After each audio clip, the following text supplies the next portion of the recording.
Alhamdulillah wassalatu wassalamu ala Rasulillah wa ala alihi wa ashabihi wa mawalah ma ba'du. Bapak Ibu yang dirahmati Allah Subhanahu wa taala, kita kembali dengan kajian kita membahas pemahaman radikal, sempalan yang masuk ke dalam Islam. Dan tentu ini berbeda dengan orang yang berpegang kepada sunnah Nabi sallallahu alaihi wasallam. Nah, di sini memang kita akan berhadapan dengan dua kelompok. Kelompok yang pertama, kelompok Khawarij, yang mereka di sini garis keras bahasanya itu, yang mereka memang menyimpang dari pemahaman para sahabat dan para tabi'in, hanya melihat nas-nas yang neraka, kafir, syirik. Dan mereka tidak melihat nas-nas ampunan, rahmat, taubat, syafaat.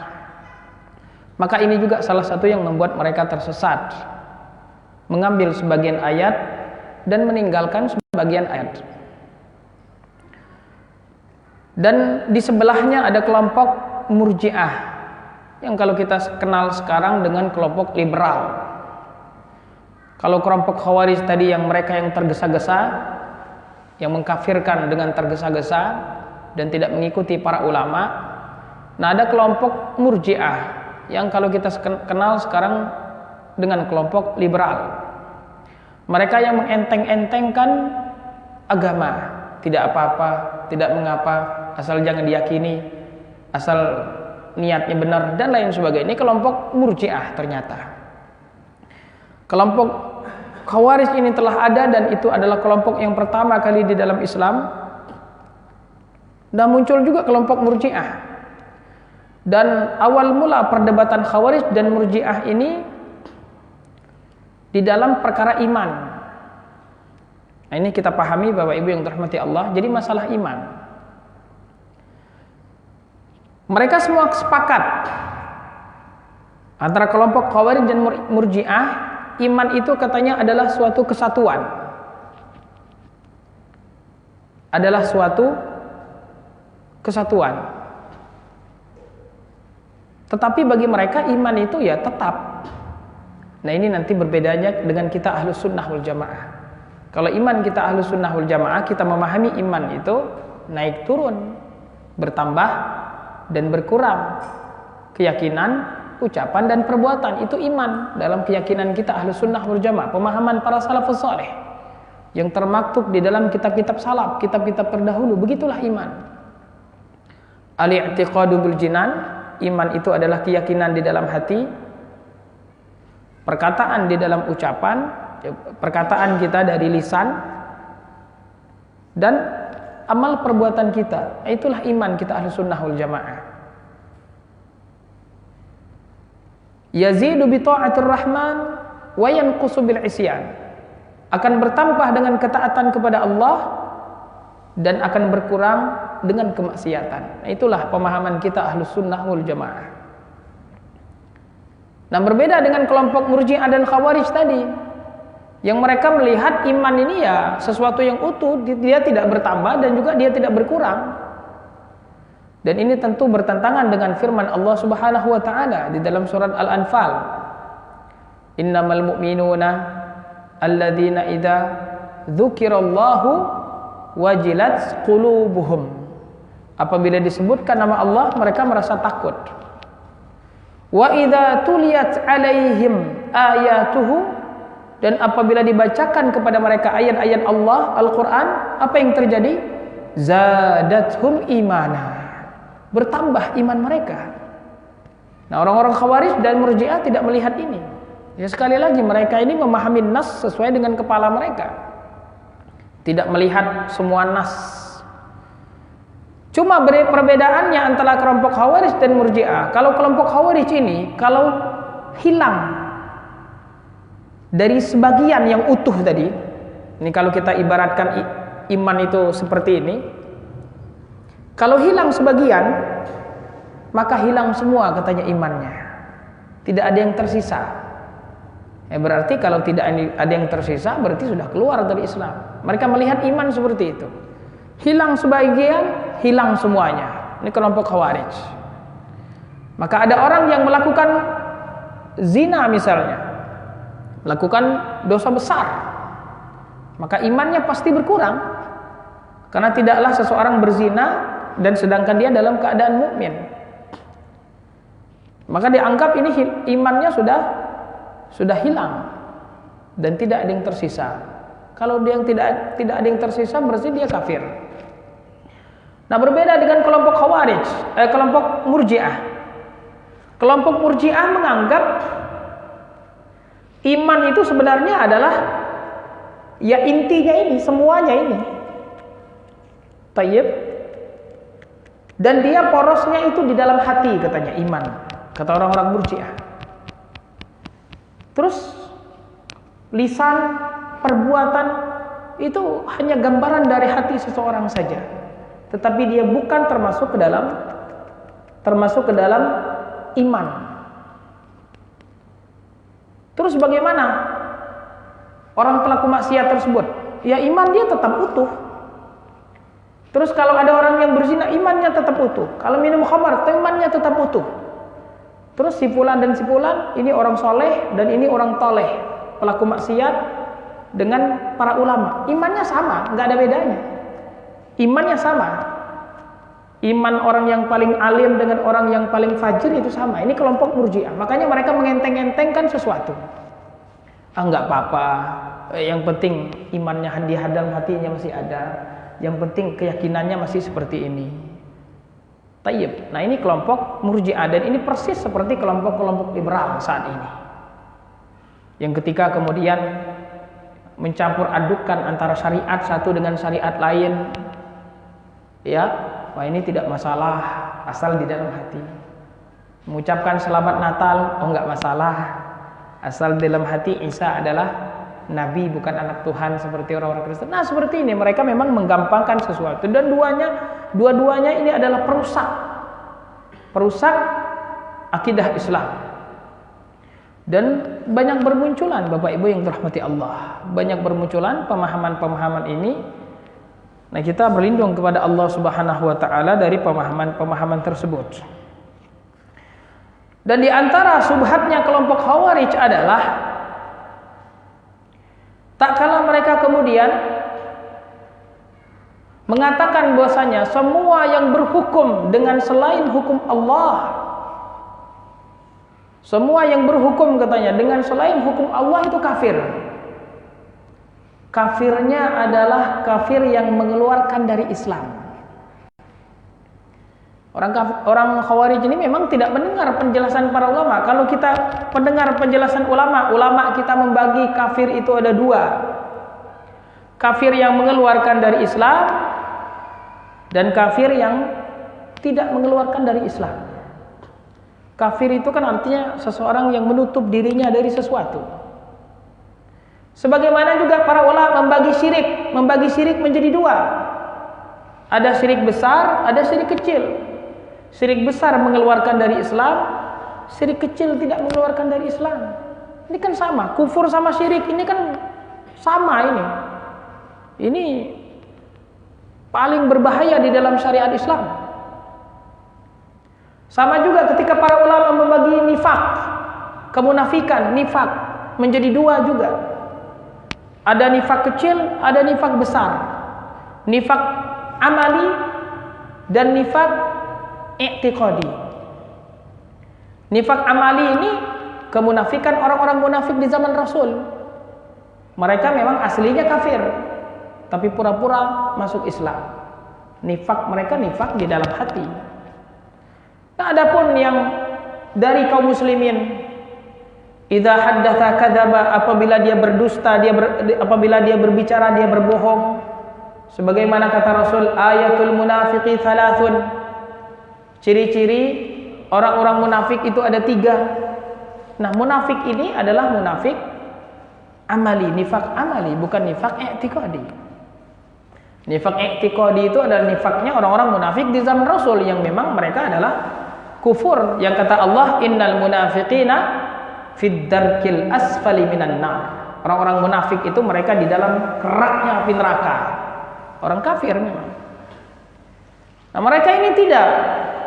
Ketika membaca ayat di dalam surat Al-Maidah, mungkin bisa ditulis Bapak Ibu. Al-Maidah ayat 44, ayat 45 dan ayat 47. Bunyinya apa kira-kira akhir dari ayat tersebut? Bunyinya wa man lam yahkum bima anzalallahu faulaika humul kafirun, ayat 44. Al-Maidah 44. Kemudian 45, wa man lam yahkum bima anzalallahu faulaika humudz zalimun. Ayat 47, wa man lam yahkum bima anzalallahu faulaika humul fasiqun. Ayat 45, 44, barang siapa yang tidak berhukum dengan hukum Allah, maka dia termasuk kafir. Ayat 45, barang siapa yang tidak berhukum dengan hukum Allah, maka dia zalim. Ayat 47, barang siapa yang tidak berhukum dengan hukum Allah, maka dia termasuk fasik. Tayyib. Nah, orang-orang Khawarij di sini melihat, wa man lam yahkum bima anzalallahu faulaika humul kafirun. Yang tidak berhukum dengan hukum Allah kafir. Nah, mereka tidak menjelas, tidak mendengar, tidak melihat, tidak membaca, tidak talaqi dengan para sahabat dan dengan para tabi'in bagaimana mereka melihat ayat ini. Pertama, ayat ini turun kepada orang-orang Yahudi dan Nasrani. Orang-orang Yahudi yang mereka sudah jelas-jelas itu adalah hukum Allah di dalam Taurat mereka. Sudah jelas-jelas mereka tolak, bahkan mereka rubah hukum tersebut. Orang-orang Yahudi, ini ceritanya ada dari kelompok Bani Quraidah dan Bani Nadir.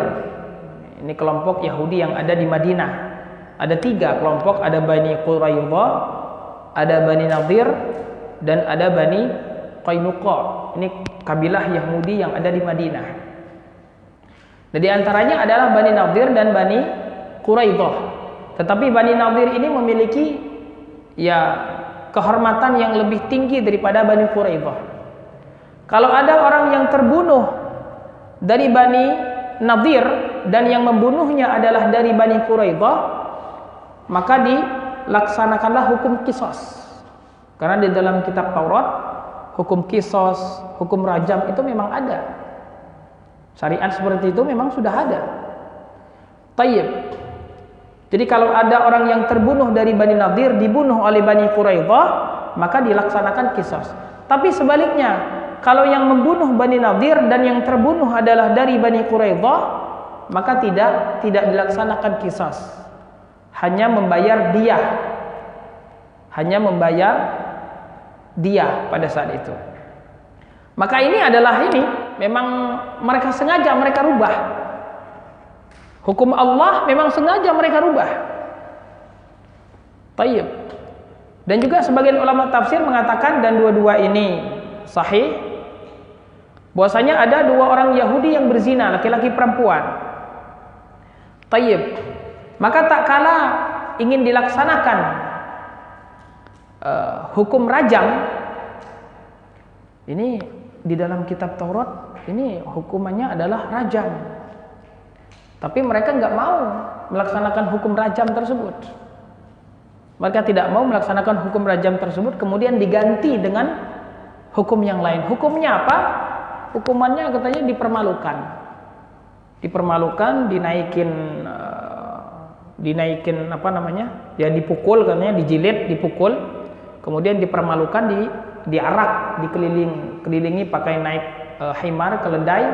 Ini adalah penzina. Jadi dia merubah hukum rajam tersebut. Hukum rajam adalah hukum mati bagi orang yang sudah menikah, dia melakukan zina, maka ditanam setengah badan, kemudian dipukul, dilempar pakai batu sampai dia meninggal. Ini hukum rajam. Dan mereka tidak mau melaksanakan hukum tersebut. Dan kemudian mereka mendatangi Rasul. Dan Rasul menjelaskan hukum rajam tersebut. Tetapi mereka, dan Rasul meminta mereka untuk membacakan Taurat. Tapi pada saat ayat rajam tersebut, ya, sudah hampir mereka baca, mereka menutup tangan mereka di tempat ayat rajam tersebut.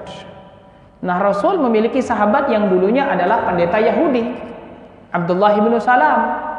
Nah, kemudian Abdullah bin Salam memerintahkan, angkat tanganmu. Diangkat, memang ternyata yang ditutupi tersebut adalah ayat rajam. Tayyib. Nah, ayat itu turun kepada orang-orang Yahudi dan Nasrani. Tayyib. Terus para ulama tafsir kita bagaimana ketika menjelaskan ayat tersebut? Wa man lam yahkum bima anzalallahu faulaika humudz zalimun. Dari sini kalau kita buka tafsir Ibnu Katsir. Tafsir Ibnu Katsir, ini tafsir yang masyhur di kalangan umat Islam di seluruh dunia, apalagi di Indonesia, karena beliau juga mazhab beliau Syafi'i. Apa kata beliau? Di sini su'ila Ibnu Abbasin an qawlihi wa man lam yahkum bima anzalallahu faulaika humul kafirun qala hiya bihi kufur. Memang itu kufur kata Ibnu Abbas. Tetapi kata Abdullah ibnu Tawus, ini anak dari murid beliau. Murid beliau namanya Tawus, tapi punya anak namanya Abdullah ibnu Tawus, disebut dengan Ibnu Tawus. Kata Ibnu Tawus, walaysa kaman kafara billahi wa malaikatihi wa kutubihi wa rusulihi. Iya, dia di sini kufur, tetapi bukan seperti orang yang kufur kepada Allah, kepada para malaikatnya, kepada kitab-kitabnya, dan juga kepada Rasul. Bukan kufur yang itu, bukan kufur yang mengeluarkan dari Islam. Kufur di dalam ayat ini. Tayyib.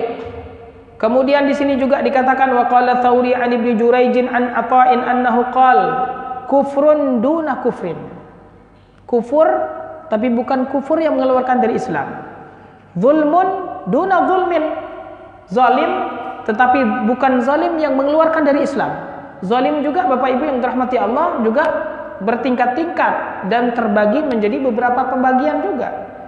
Syirik adalah salah satu bentuk dari kezaliman, tapi zalim yang mengeluarkan dari Islam. Saya misalnya menzalimi bapak, itu zalim, tetapi zalim yang tidak mengeluarkan dari Islam. Maka harus kita bedakan pemahaman seperti ini. Wa fisqun duna fisq, kefasikan tapi bukan kefasikan yang mengeluarkan dari Islam. Ini kata Atha. Atha ini juga adalah muridnya Ibnu Abbas. Ibnu Abbas itu jangan ditanya lagi, beliau sahabat Rasul, turjumanul Quran yang didoakan oleh Nabi sallallahu alaihi wasallam, Allahumma faqihu fid din wa 'allimhu ta'wil. Kemudian dari Tawus sendiri juga mengatakan, Tawus ini ayahnya tadi ya, mengatakan laisa bikufrin yunqilu 'anil millah atau yanqulu 'anil millah. Yunqilu 'anil millah. Bukanlah katanya kufur di dalam ayat tersebut kufur yang memindahkan kita dari agama. Artinya bukanlah kufur yang mengeluarkan kita dari Islam. Kufur di dalam ayat tersebut. Terus kata Ibnu Abbas, kufur yang dimaksud di dalam ayat tersebut adalah kata beliau laisa bil kufri alladzi yadhhabuna ilaihi, kata Ibnu Abbas. Bukanlah kufur yang dianggap oleh orang-orang Khawarij itu bahwasanya adalah kufur, bukan. Terus bagaimana? Orang yang melaksanakan hukum selain dengan hukum Allah, kalau dia masih mengakui bahwasanya hukum tersebut adalah hukum Allah, hukum yang paling tepat, adapun saya berhukum dengan hukum Allah ini saya akui ini bukan yang terbaik, ya Allah, hukum Allah yang terbaik, tapi ada kebutuhan ini, kebutuhan itu, maka hukumnya sama seperti pelaku maksiat lainnya. Orang yang berzina, ketika dia berzina dia mengakui zina itu saya tahu itu haram, dilarang di dalam Al-Quran, bahkan jelek, bahkan kotor.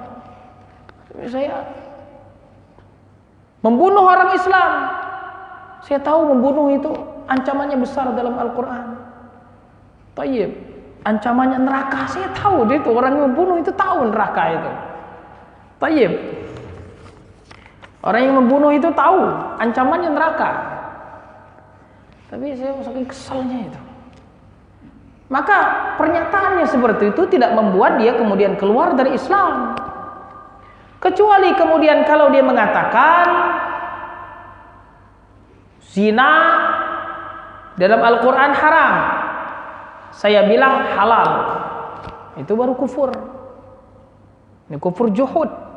Karena kufur itu yang mengeluarkan dari Islam itu banyak macamnya. Ada kufur juhud, ada kufur i'rab, ada kufur takdzib, ada kufur syak. Nah ini kufur juhud. Tayyib. Salat 5 waktu benar wajib dalam Al-Quran, benar. Tapi saya bilang tidak wajib salat. Ini berarti dia kufur seperti itu. Jadi harus dibedakan. Maka orang yang berhukum dengan hukum Allah juga demikian. Dia mengakui ini adalah hukum Allah, ini adalah yang terbaik yang harus kita lakukan, tapi karena belum mampu, saya belum kuat, maka kita hukumi sama seperti pelaku dosa besar. Dan pelaku dosa besar tersebut tidak keluar dari Islam. Tidak keluar dari Islam. Tayyib. Orang-orang Khawarij tidak. Itu keluar dari Islam katanya. Karena mereka memang tidak bisa membedakan antara tadi kufur kecil, kufur besar, kufur i'tiqadi dan juga kufur amali. Semuanya dipukul rata. Tayyib. Tayyib. Bapak Ibu yang dirahmati Allah Subhanahu wa taala. Tayyib. Nah, di sini ada perkataan dari Syekh Sa'di rahimahullahu taala tentang makna dari firman Allah taala, "Wa man yaqtul mu'minan muta'ammidan fajazaohu jahannam khalidan fiha." Ini juga orang-orang Khawarij juga. Ya. Mereka tahu ayat ini. "Wa man yaqtul mu'minan muta'ammidan," katanya, barang siapa yang membunuh seorang mukmin muta'ammidan, sengaja, fajazaohu jahannam, maka katanya balasannya adalah neraka jahanam. Khalidan fiha, khalidan. Nah, mereka ini melihat khalidan di sini maksudnya adalah kekal. Mereka memahaminya seperti itu. Padahal khalidan di situ memiliki banyak makna. Ada maknanya kekal, ada maknanya kata Ibnu Katsir al-muqtsut tawil. Mereka lama di situ, tapi tidak kekal. Nah, inilah kita yang mengikuti pendapat para ulama. Karena para ulama melihat ayat ini bukan hanya satu ayat saja, tapi semua ayat dilihat. Ayat azab, ayat rahmat juga dilihat. Ini kalau Khawarij ini hanya melihat ayat azab saja. Kelompok Murji'ah, kelompok liberal hanya melihat rahmat saja. Boleh nggak apa-apa, boleh nggak apa-apa. Khawarij haram, kafir, syirik, neraka. Tayyib. Maka ini adalah ya peringatan dari Allah Subhanahu wa taala, sama seperti misalnya ayat-ayat lain. Ancaman dari Allah kepada orang yang makan riba. Ancaman dari Allah kepada orang-orang yang berzina, kemudian membunuh saudaranya, dan juga dosa-dosa besar lainnya. Bahkan ketika kita menyebutkan hadis juga, misalnya kan, wa kullu dhalalatin finnar, dan setiap kesesatan itu, wa kullu bid'atin dhalalah wa kullu dhalalatin finnar. Setiap kesesatan, setiap bid'ah itu adalah kesesatan, kata Rasul, dan setiap kesesatan itu tempatnya di neraka. Nah, juga sama ancaman, sama seperti ini juga ancaman. Tapi apakah kemudian orang yang membunuh tersebut, yang membunuh di dunia ini, dia pasti masuk neraka? Kan ada ayat taubat. Ada ayat taubat. Ada hadis yang menjelaskan masih dibuka pintu taubat. Tayyib. Ini kalau seandainya yang setiap membunuh masuk neraka ini, terus apa guna ayat-ayat ampunan? Ada ayat-ayat taubat. Ada ayat-ayat hadis-hadis syafaat di hari kiamat. Terus kata Rasul, syafaati li ahlil kabairi min ummati, kata Rasul. Syafaat saya juga adalah salah satunya untuk pelaku dosa besar dari umat saya. Terus hadis ini mau dikemanakan? Terus hadis lain juga riwayat Ahmad, la yadkhulun nara man kana fi qalbihi mithqalu dzarratin min iman.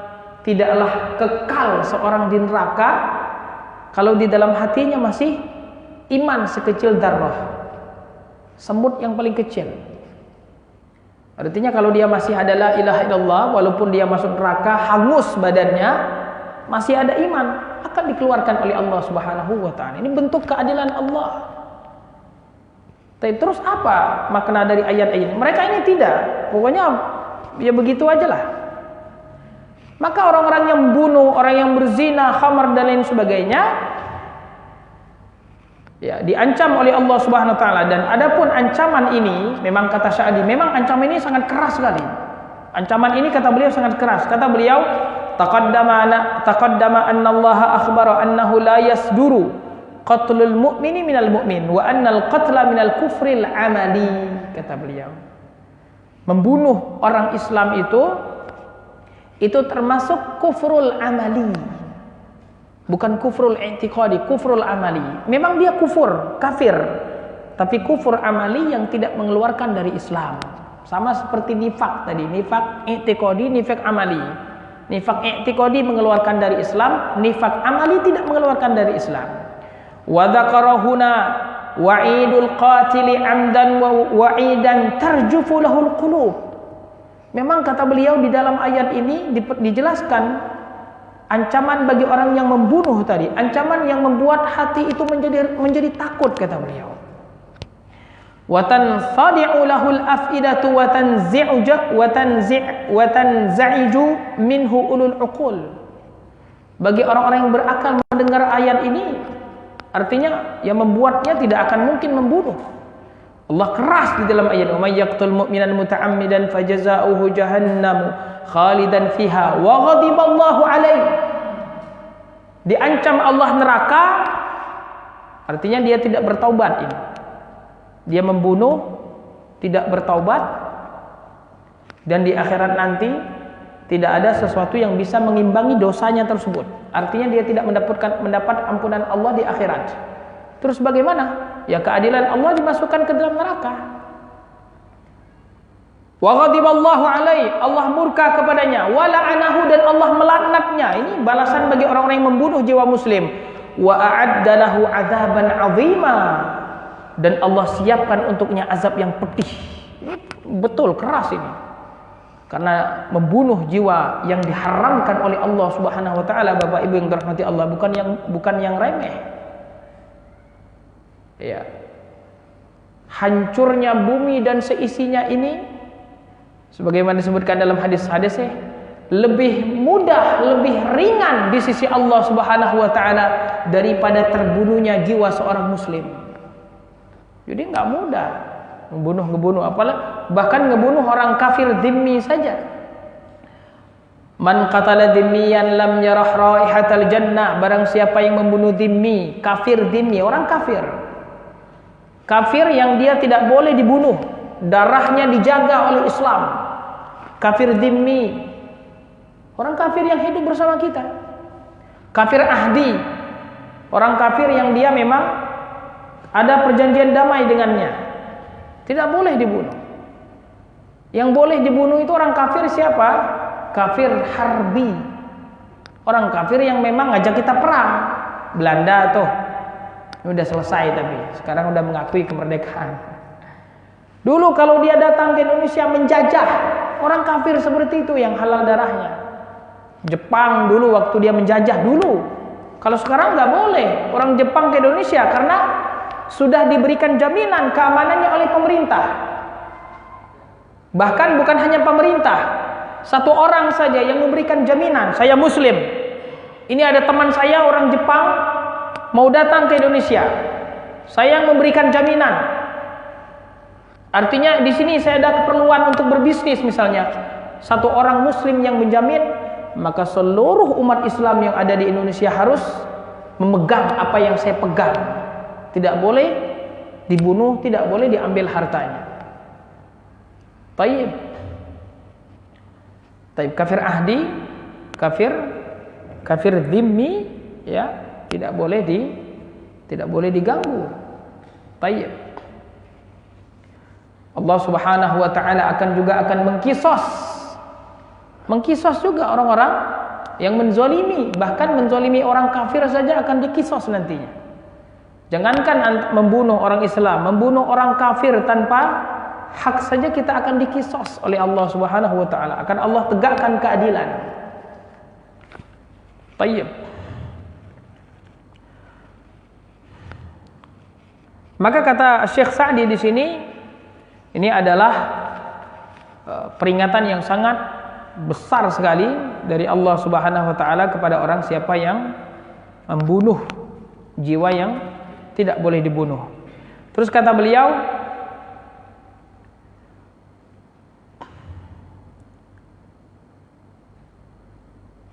wa qad ikhtalafa al-a'immatu rahimahullahu fi ta'wilihim ma'a ittifaqihim ala butlani qaulil khawarij wal mu'tazilah. Tayyib. Maka katanya para ulama ini ada beda pendapat di dalam tafsir ayat ini, tetapi mereka sepakat kata beliau ala butnani qaulal khawarij wal mu'tazilah alladzina yukhallidunahum finnar walau kanu muwahhidin. Semua ulama sepakat bahwasanya perkataan Khawarij dan Mu'tazilah tersebut yang mengatakan seorang yang membunuh, orang yang melakukan dosa besar di sini dengan membunuh, bagi orang Khawarij mereka adalah orang yang masuk kafir di dunia dan di akhirat nanti mereka masuk neraka dan tidak akan keluar dari neraka. Itu pendapat Khawarij dan Mu'tazilah. Bedanya di dunia, kalau Khawarij di dunia dia kafir. Kalau Mu'tazilah dia tidak kafir dan juga dia tidak muslim, kata orang Mu'tazilah. Tapi terus bagaimana dia? Katanya dia fi manzilah baina manzilatain. Dia pokoknya antara kafir dan Islam lah. Ini orang Mu'tazilah. Tetapi ketika di neraka mereka semua sepakat. Khawarij dan Mu'tazilah sepakat bahwasanya mereka masuk neraka dan kekal selama-lamanya. Dan ini kata beliau, perkataan Khawarij dan Mu'tazilah ini bertentangan dengan kesepakatan para ulama Ahlus Sunnah wal Jamaah. Bahwasanya orang yang membunuh masuk, kalaupun dia masuk neraka, maka dia tidak akan kekal di dalam neraka. Tayyib. Nah, ini Bapak Ibu yang dirahmati Allah. Jadi permasalahan kita dengan Khawarij dan juga kelompok liberal tadi memang adalah permasalahan akidah. Ada materi pelajaran, pemahaman yang disalahpahami oleh kelompok Khawarij dan juga kelompok Murji'ah. Ahlus Sunnah wal Jamaah antara dua kelompok tersebut tidak seperti kelompok Khawarij yang kemudian mengkafirkan sesuatu yang tidak dikafirkan oleh Allah Subhanahu wa taala, dan juga kita tidak seperti kelompok Murji'ah. Murji'ah ini yang mengenteng-entengkan orang sudah dan tidak mengkafirkan apa yang dikafirkan oleh Allah dan Rasulnya. Ini kebalikannya. Jadi kalau orang Khawarij tadi mereka mengkafirkan yang tidak dikafirkan oleh Allah dan Rasulnya, sedangkan kelompok Murji'ah mereka tidak mengkafirkan apa yang dikafirkan oleh Allah dan Rasulnya. Maka kita Ahlus Sunnah wal Jamaah wasatiyah dalam hal ini. Kita mengkafirkan apa yang dikafirkan oleh Allah dan Rasulnya. Itu pertengahan kita. Jadi apa yang dikatakan oleh Allah dan Rasulnya bahwasanya itu adalah kufur yang tidak keluar dari Islam, maka kita katakan itu kufur yang tidak keluar dari Islam. Dan kalau dikatakan itu kufur yang keluar dari Islam, maka kita katakan itu kufur yang keluar dari Islam. Taib Bapak Ibu yang dirahmati Allah, termasuk juga permasalahan ulatul umur. Kelompok Khawarij dan mirip dengan mereka juga kelompok Mu'tazilah. Karena atas dasar pemerintah tadi berhukum tidak dengan hukum Allah, maka mereka menganggap pemerintah tersebut kufur. Dan yang namanya kemungkaran itu katanya harus dibasmi kemungkaran tersebut, karena ini perintah Rasul katanya. Man ra'a minkum munkaran falyughayyirhu biyadihi. Harus dirubah katanya. Maka mereka kemudian ketika melakukan hal-hal yang sifatnya anarkis, itu memang memang keyakinan mereka sendiri. Dan tidak boleh kita katanya taat dan patuh kepada pemimpin yang zalim. Ini pendapat Khawarij juga. Dan Khawarij ini Bapak Ibu banyak sekali cabangnya. Dan termasuk Khawarij juga mereka yang kemudian meninggalkan baiat dengan pemerintah, tidak mengakui itu sebagai pemimpinnya, keluar dari pemerintah. Dan juga termasuk Khawarij juga mereka yang kemudian tidak sabar dengan kezaliman pemerintah. Nah, kita di sini Bapak Ibu yang dirahmati Allah, manhaj kita manhaj Ahlussunnah wal Jamaah. Diajarkan oleh Rasul sallallahu alaihi wasallam begitu terang. Ini kitab Riyadhus Shalihin, karya Imam Nawawi, tersebar di seluruh dunia, tersebar di Indonesia. Banyak para ulama-ulama yang telah menjelaskan hadis ini. Kurang jelas, buka Fathul Bari, syarahnya Imam Bukhari. Dalam Sahih Muslim kurang jelas, buka Al-Minhaj, karya Nawawi yang menjelaskan hadis dalam Sahih Muslim tersebut. Hadis-hadis yang dikumpulkan oleh Imam Nawawi, wajibnya kita taat dan patuh kepada pemerintah walaupun dia zalim, selama dia masih melakukan sholat, selama di tempat kita masih diperbolehkan sholat, maka kita wajib taat dan patuh kepada pemerintah kita walaupun dia memukul punggung kita dan mengambil harta kita. Tidak boleh kita kemudian keluar dari perintah atau mengatakan itu bukan pemimpin saya, itu dia zalim kepada saya misalnya. Tidak boleh. Man mata wa laisa fi unuqihi bai'ah mata mitatan jahiliyah. Barang siapa yang dia meninggal dan dia tidak mengakui pemimpinnya, maka kata Rasul dia mati seperti matinya orang jahiliyah. Kenapa? Karena orang-orang jahiliyah dulu mereka mati dan tidak punya pemimpin.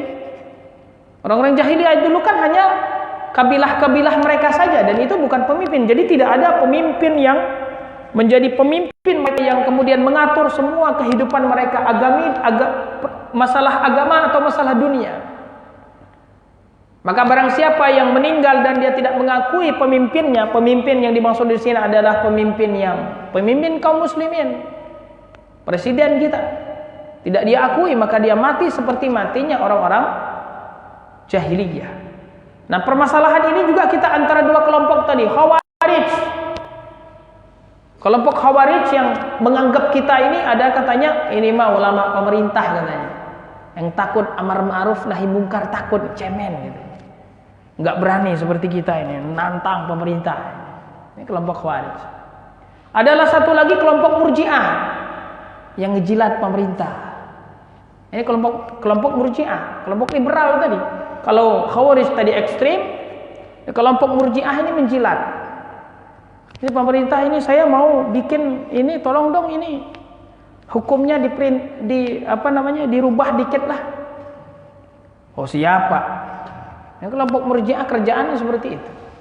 Menjilat pemerintah, kata tidak melihat sesuai dengan Al-Qur'an dan Sunnah. Tapi kalau kita tidak, kalau di dalam syariat itu hukumnya adalah haram sampai hari kiamat, walaupun ibaratnya leher ini digantung, kita tetap katakan hukumnya haram.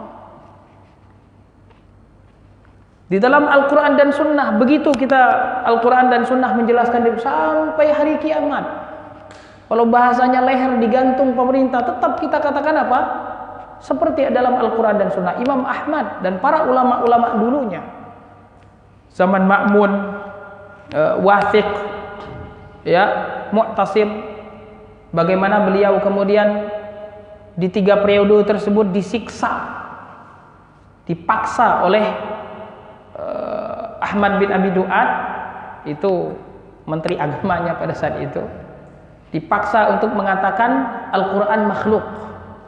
Ini pemahaman Mu'tazilah, mengatakan Al-Quran makhluk. Jadi katanya Al-Quran ini adalah ciptaan Allah. Nah, ini Mu'tazilah. Ini para ulama-ulama kita, ulama Ahlus Sunnah wal Jamaah, tidak. Al-Quran itu adalah kalamullah, sifat Allah, ghairu makhluk. Para ulama-ulama kita dipanggil, berdebat, dipaksa, dihukum. Sebagian juga ada yang meninggal. Imam Ahmad ceritanya panjang, bagaimana beliau disiksa. Dan beliau tetap teguh di dalam keyakinan tersebut. Sebagian ulama itu sudah ada yang ya bahasanya Taurat, Injil, Zabur, Al-Quran makhluk katanya. Ini ulama besar yang ngomong seperti itu agar selamat dari siksaan pemerintah pada saat itu. Tapi maksudnya makhluk itu tangan saya ini makhluk katanya, bukan Al-Quran makhluk. Sampai segitunya sebagian para ulama. Tapi Imam Ahmad tetap tegar, Al-Quran ghairu makhluk. Karena kalau Imam Ahmad pada saat itu imannya jatuh, dia ikut-ikutan mengatakan misalnya Al-Quran itu makhluk karena takut dibunuh, karena takut disiksa misalnya, ini umat akan goyang sekali itu.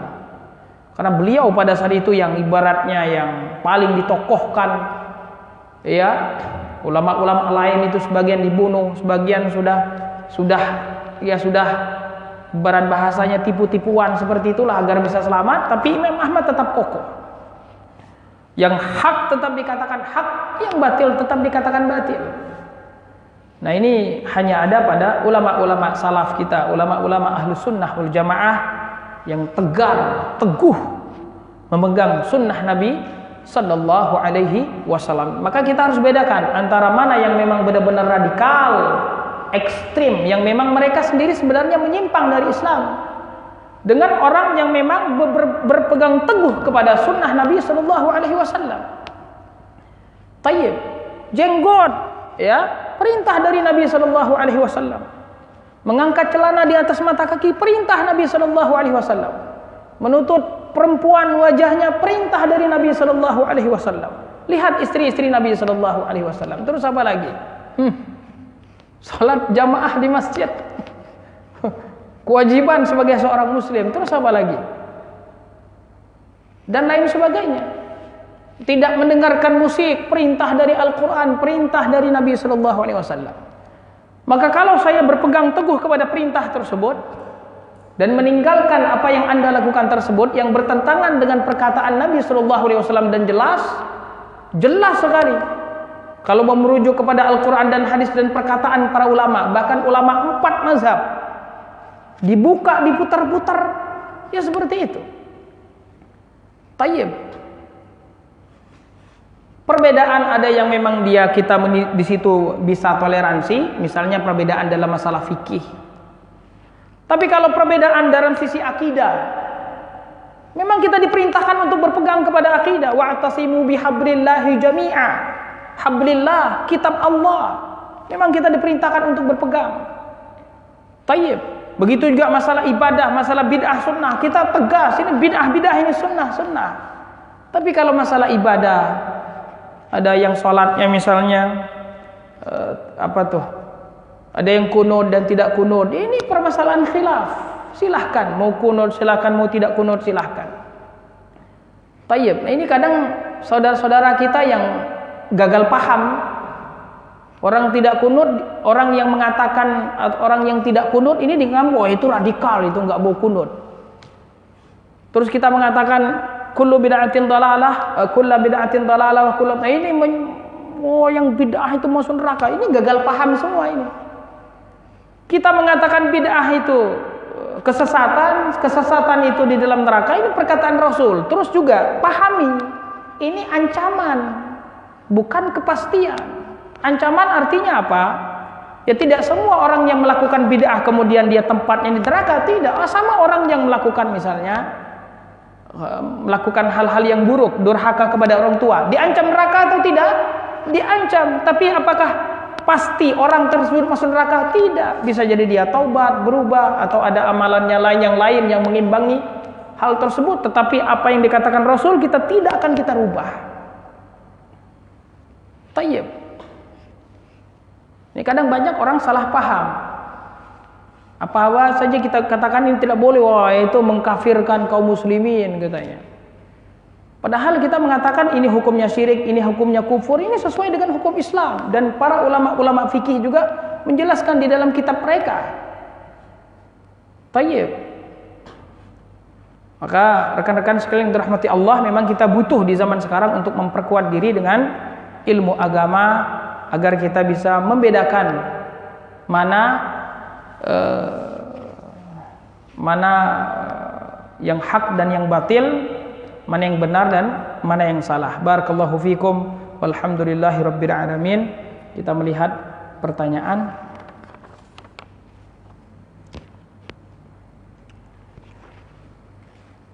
Demonstrasi.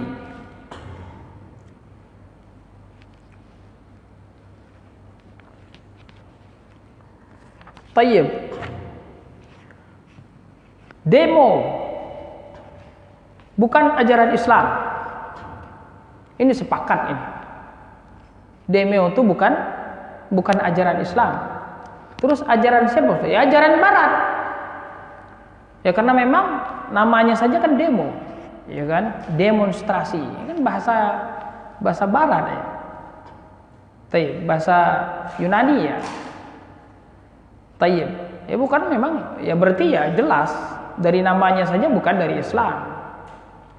Tayyib, terus apakah Islam ada penjelasan tentang hal itu? Semua yang kita butuhkan di dunia ini, dari mulai kita bangun sampai kita tidur lagi, dari urusan besar, sedang maupun kecil, semuanya telah dijelaskan oleh Rasulullah SAW. Terus dalam bab ini bagaimana? Terus demo itu maksudnya apa? Ingin merubah kemungkaran? Islam telah memberikan resep